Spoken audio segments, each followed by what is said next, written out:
Hello and welcome to the Max Revenue Show. I'm your host, Trey Shields, and another edition of Friends with Benefits here with the Million Dollar Man, Luke Berry. Luke, how are you today? Doing well. Doing well. Awesome.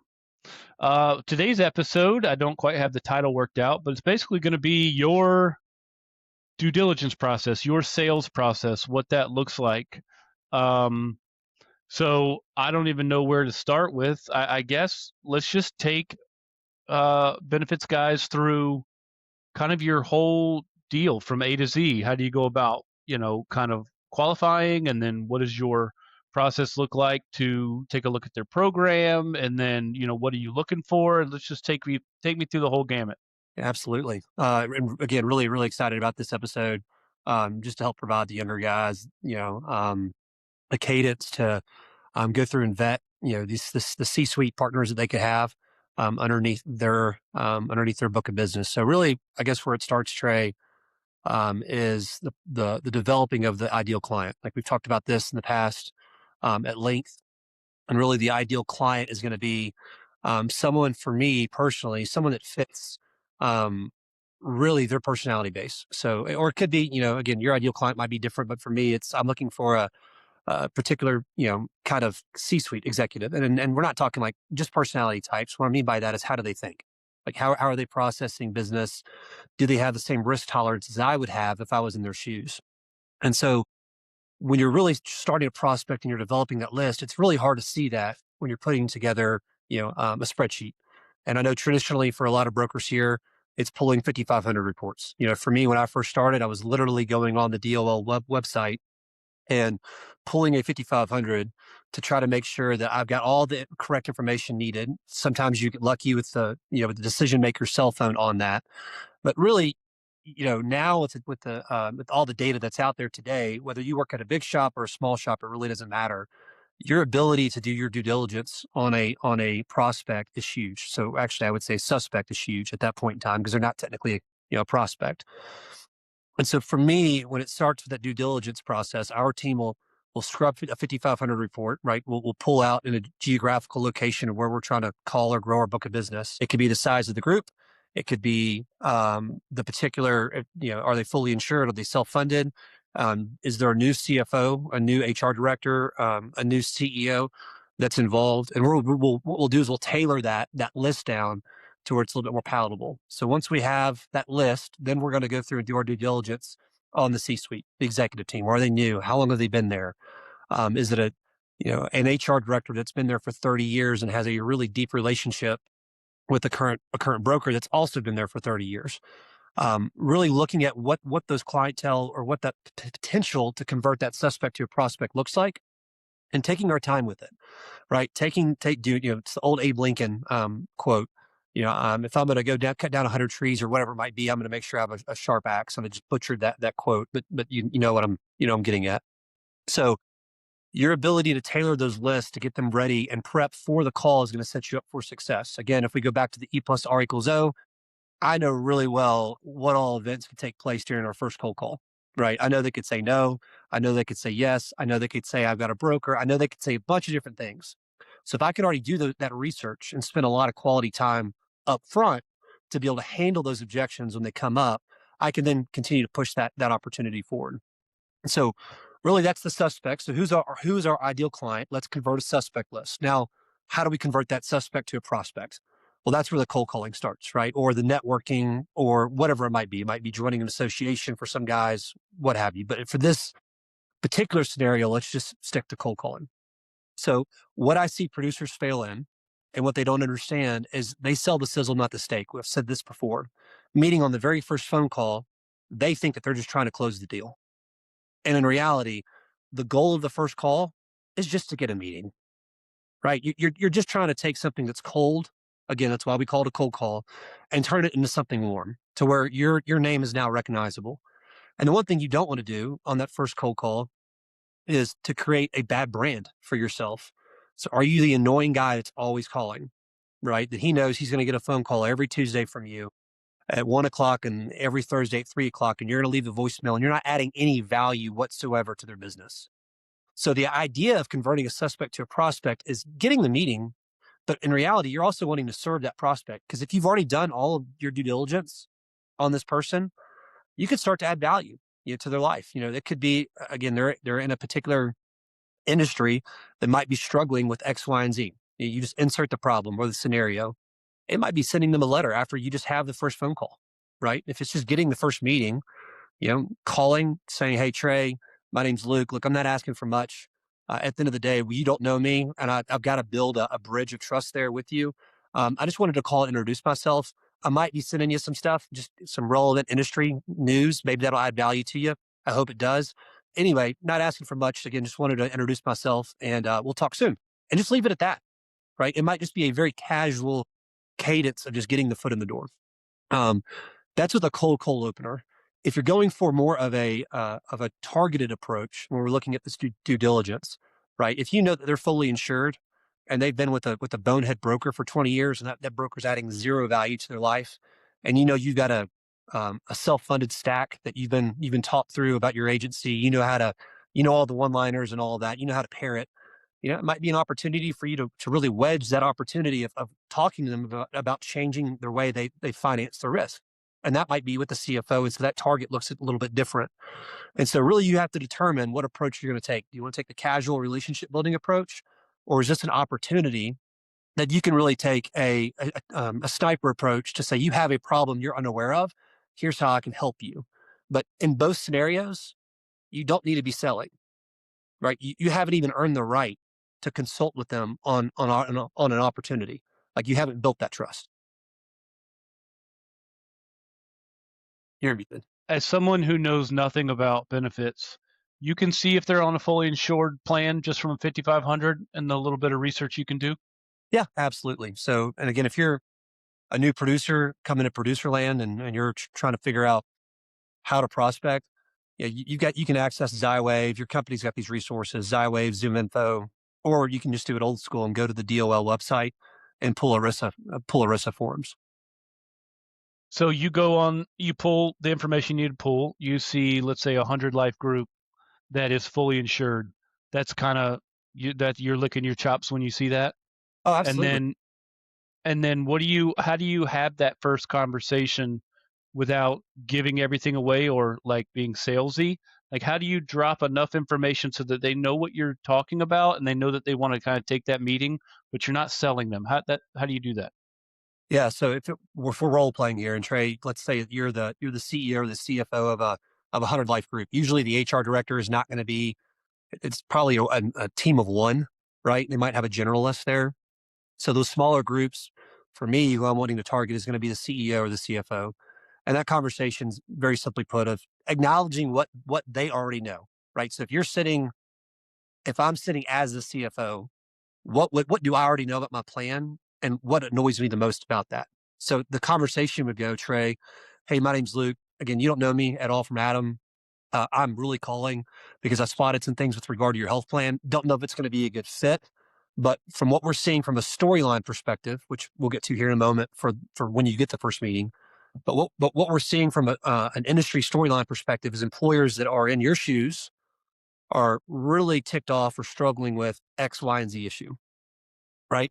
It could be plan designs and deductibles have increased, over the last 3 or 4 years. It could be the fact that they've had a median increase over 5 years of 10%, which is unaffordable.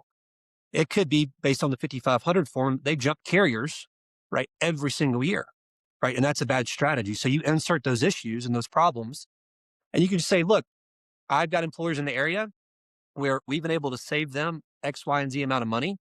And I don't know what that would look like relevant to you, but we've been able to do that without changing or disrupting the member's experience. Would love to spend 15 minutes with you, maybe now, maybe next month, whatever it might be, and just see if we could add value to your organization, your business. But nonetheless, it's not, we could part as friends after the first meeting, right? We want to add value and build a meaningful interaction and first connection. So it could be as Got it. simple as that. All right. And that's on the fly without knowing anything about whatever issue that you might be having. Got it. Okay. Yep. Continue on your process. Yeah. So let's say you booked that first meeting, right? So the goal of the first call, right, is to do all the due diligence to be able to get the meeting. The goal of the first meeting is just to get a second meeting. right? You have not earned the right to go through and win the deal just yet, right? And if you win the deal that fast, just for what it's worth, remember how you gain a client is how you lose a client. If you win the deal that quickly, I would be a little nervous as well of like, okay, how quickly could I lose this deal? Right? I haven't built up any trust or a relationship. So at the end of the day, I would like my best clients, to take a step back, have been clients of brokers for 20 plus years. By far, my best clients. But it took me a year or two to earn that trust and to continue to add value to them in order for me to convert that. So, when you're talking to these people, it's a trust exercise, right? You're converting what you know, providing it to them for free, and adding value to their life on their day to day when they're dealing with benefits, employee issues. That's how you win the deal. So, in that first meeting, before you can even get there, you got to tell a story. And the way I like to do this in my very first meetings is I sit this C-suite down or whoever's in the room, and I'll say, look, I'm not going to come in and pitch you anything. We're not going to talk about my firm. We're not going to talk about myself. We're really probably not even going to talk a whole lot about your organization. And I know that's weird, right? And I hope that comes up as we go through this. But what I want to do is just tell you a story about healthcare in America with where we're at today, right? Because I think we can all relate to healthcare in America. It's not a broken system. It's working for the elite few.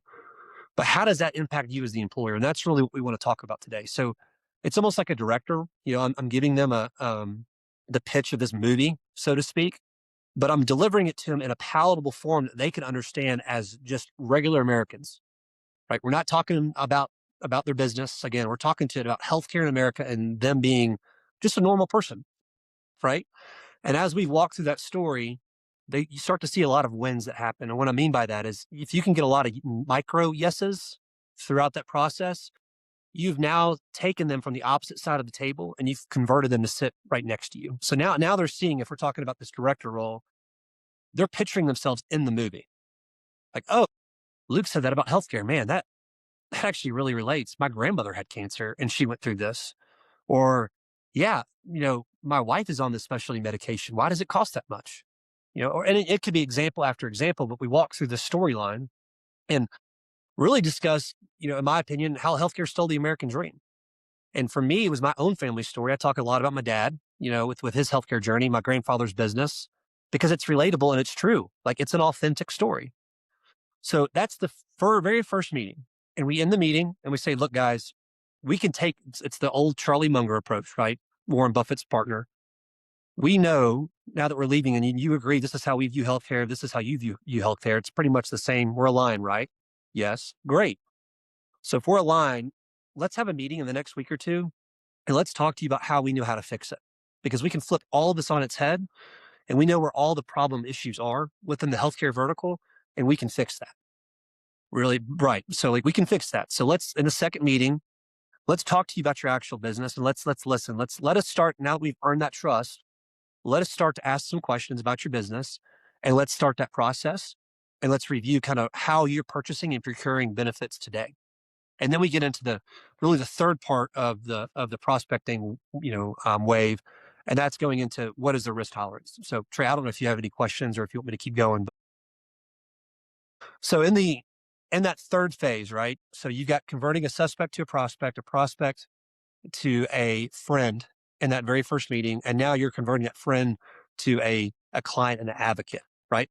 You're going to have them as a client before they even sign the dotted line. That's the goal. You want to win them over and you want you to be the trusted influencer in that discussion and conversation. And by the way, I've done this without attacking the broker. I've done this without even talking so far about their current vendor stack, without talking about any issues they've got. Right. I've already built this trust. So when we get into this, and I've got to give credit on this one, it's called the 4-door approach. One of my buddies brought this up, and hopefully we'll have him as a guest here in the next few weeks. But it's a 4-door approach. So again, we're simplifying healthcare down to a basic level.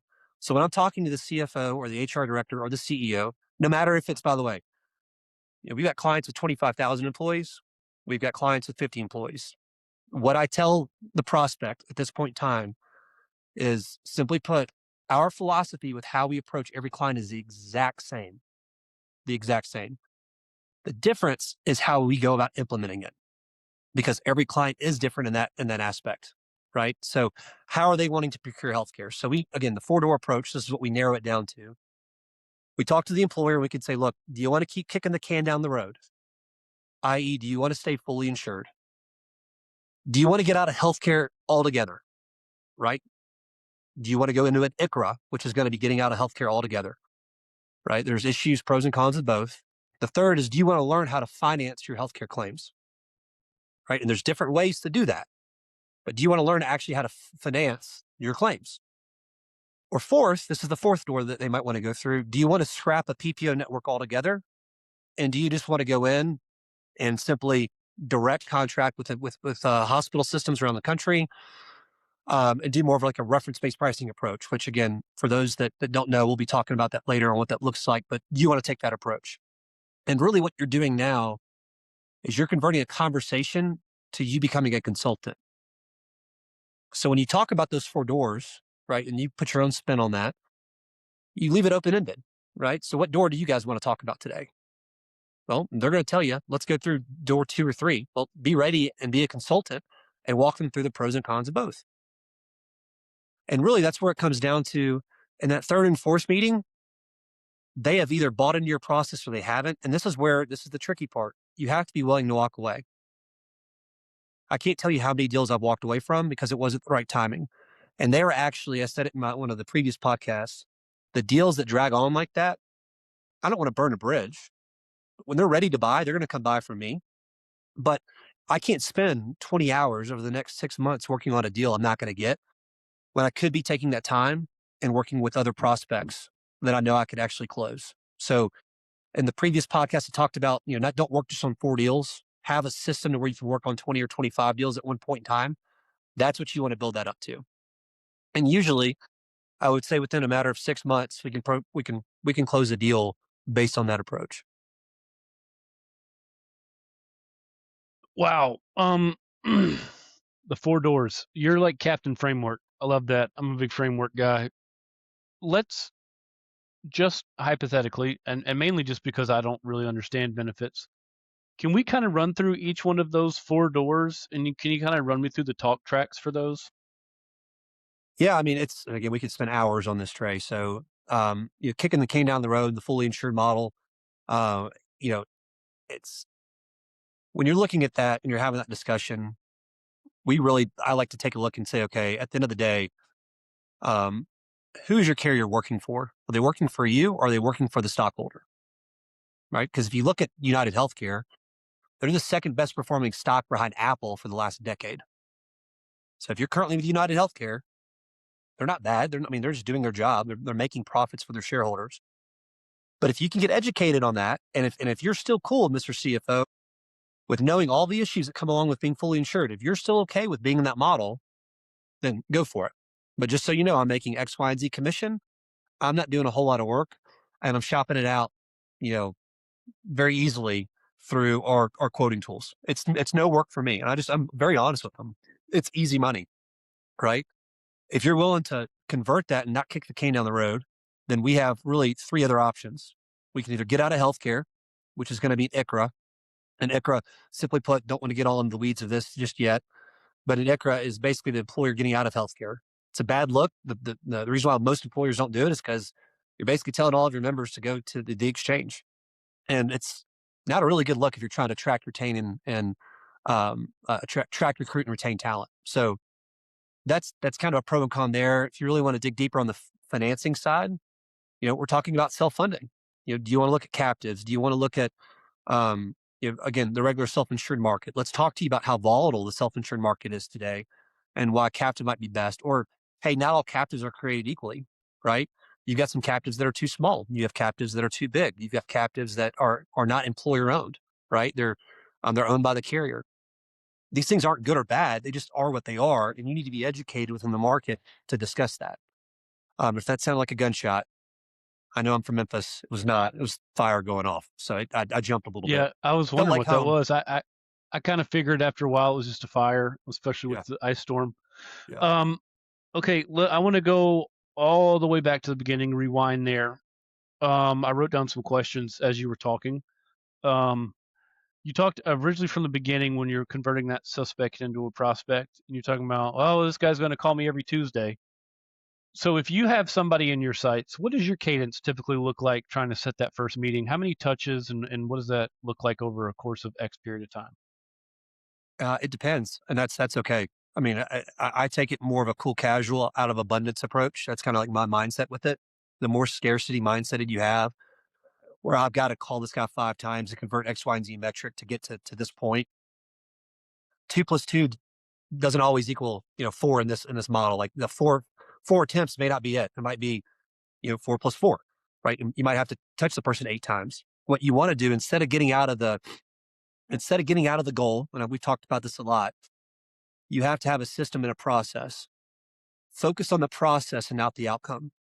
So what is the outcome that I'm wanting? Well, it's not just to get a meeting, right? I want to develop a relationship with this guy or this person. So if that's the ultimate goal, then what's the best way to go about it? And that's just going to be to add value. So if it takes me 8 calls or 8 months or 10 months to add value to that person, I'm going to continually just keep dropping and dripping stuff. And it could be like, articles that you're writing or articles that you might see that are beneficial to them. I guarantee you will not hear back from them, but they will know who's sending that and you're adding value. And again, when I go back to this, in 2026, the game has changed for producers. When you're prospecting, you're not out there prospecting like you were for gold. That's where prospecting came from. Let's go out and prospect for gold. Let's see what we can find. Buyers today know exactly who they want to buy from when they're ready to buy. So be the guy that's always adding enough value and you're giving it away to the client to where when they're ready to say, I'm fed up with the system, Luke's my guy. We're ready to have a conversation because you can't force that conversation. You're a big personality guy, especially on the EB side. It's not like industry specific or maybe size is something that you niche by, but I know you're big on like personality type. Like, are you guys aligned? So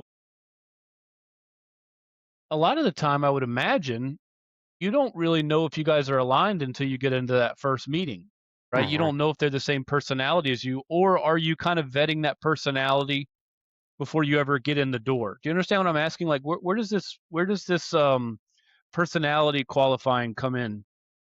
I would say like the very first meeting, I'm leading with authenticity.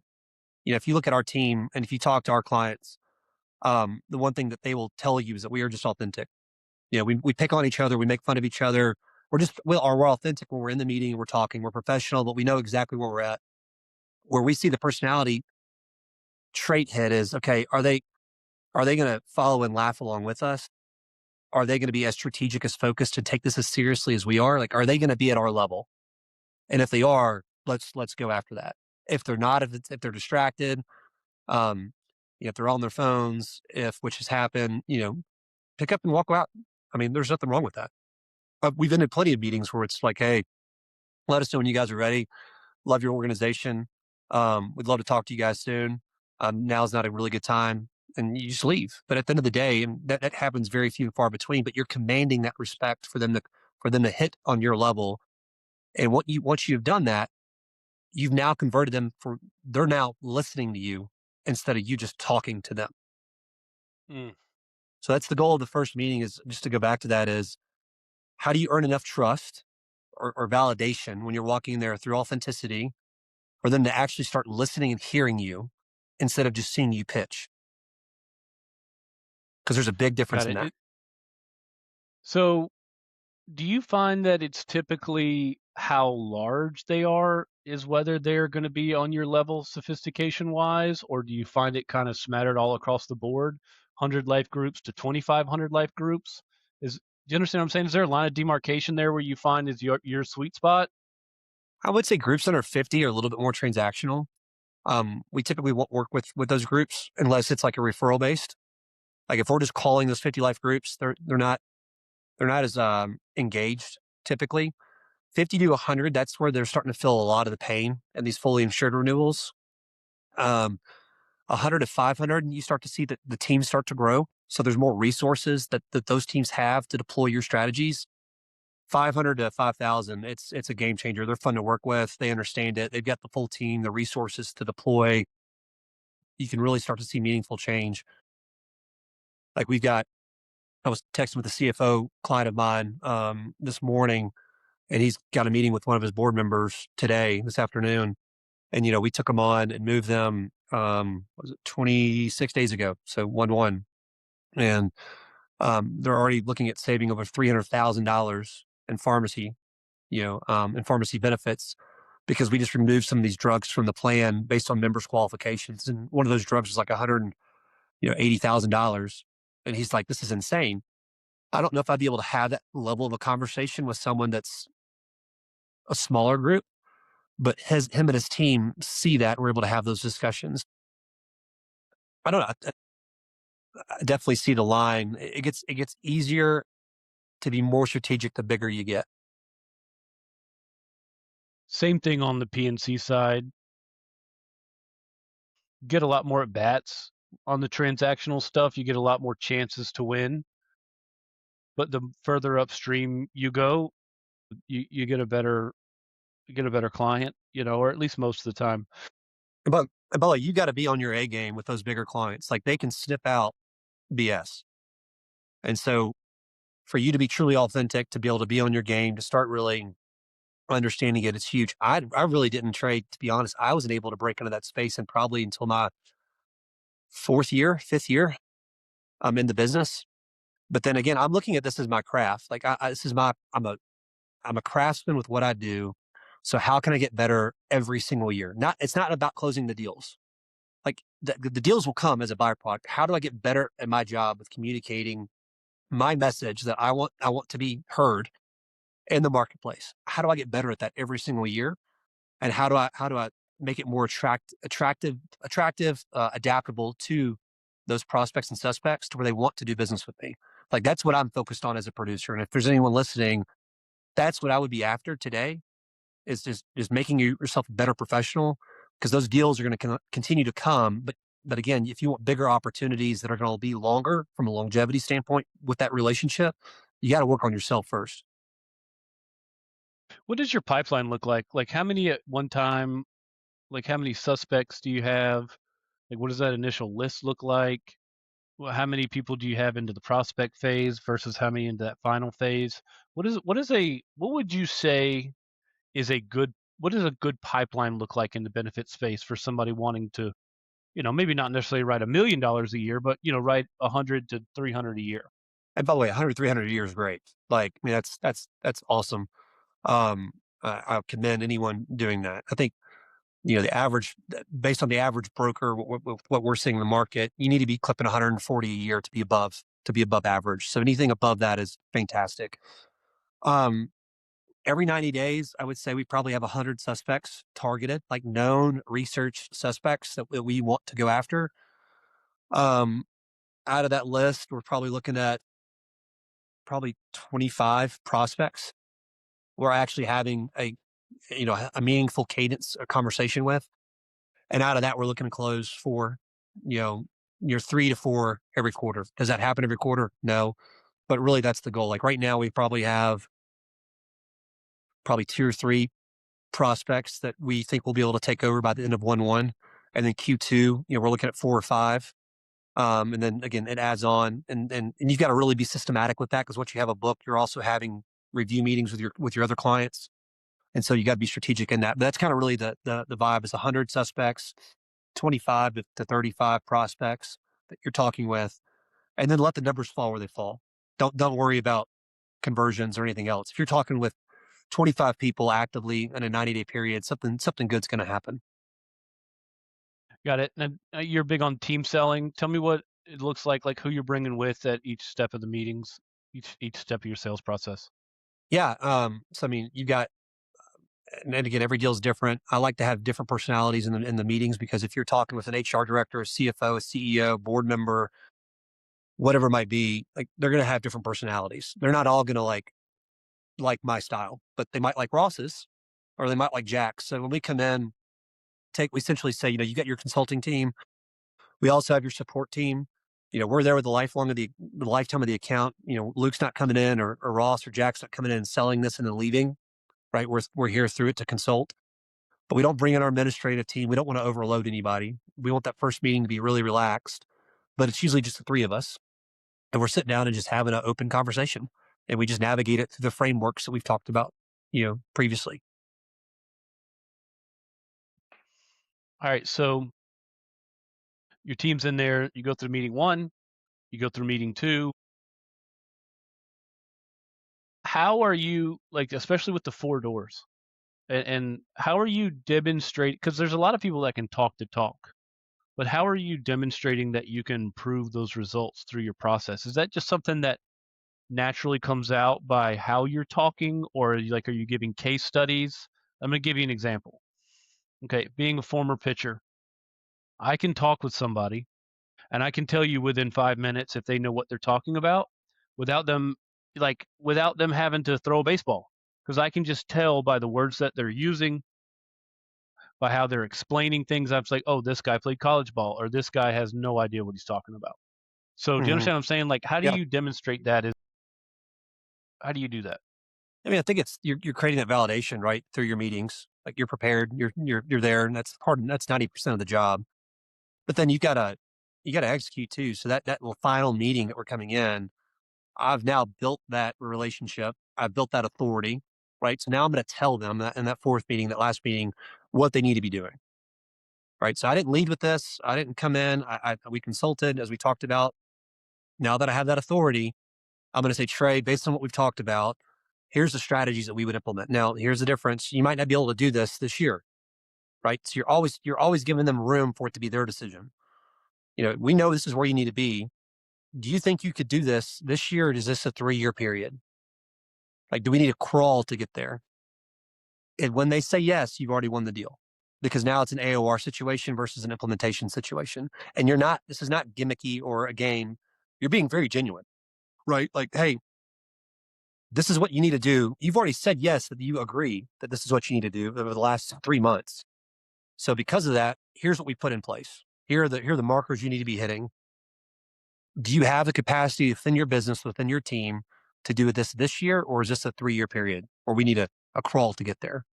So I think in that's how you build it. But coming in and telling them these are the levers you need to pull. That's really where you sink your teeth into it and say, okay, we're going to work together. How do you make that last step?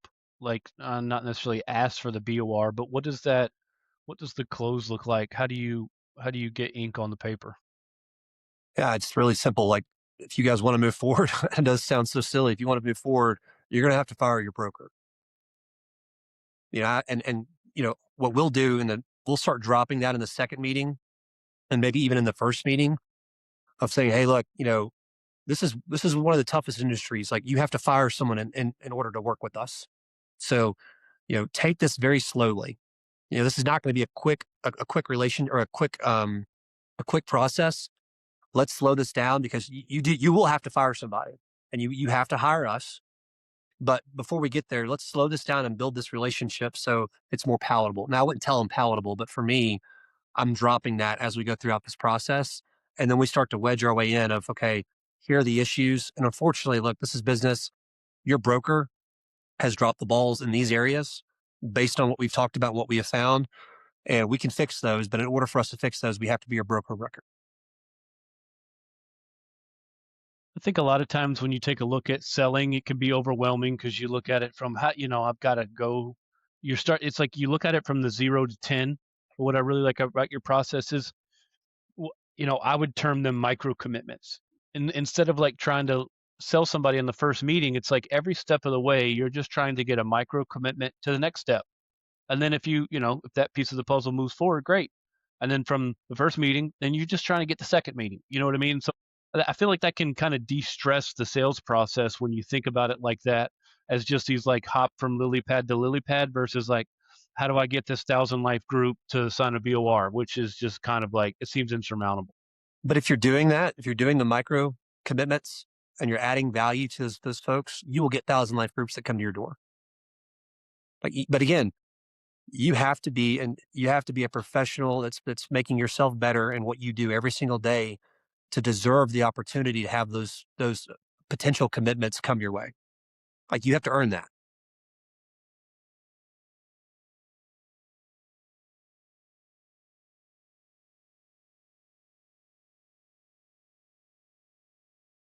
Anything about your sales process that I didn't ask that I should have asked?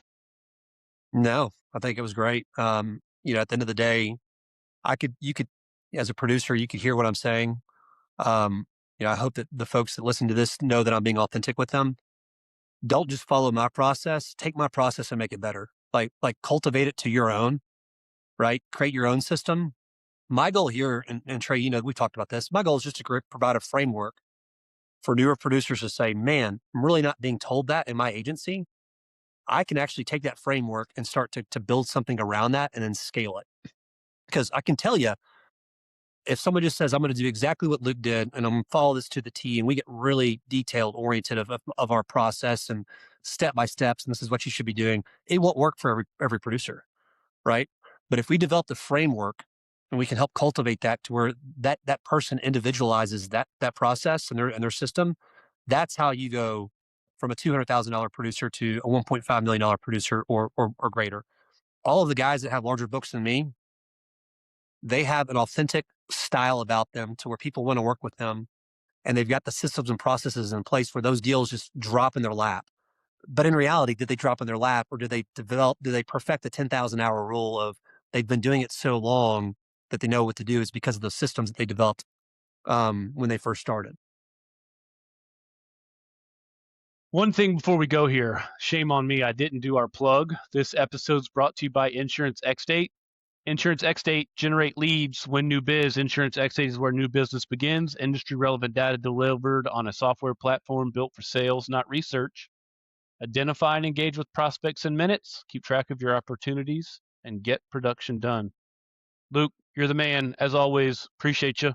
Let's Good put seeing you, a man. pin in it there, and we will pick it up next week. Enjoy your time in Utah. All right, bud. Talk to you soon. Thanks, Trey. See you, bro.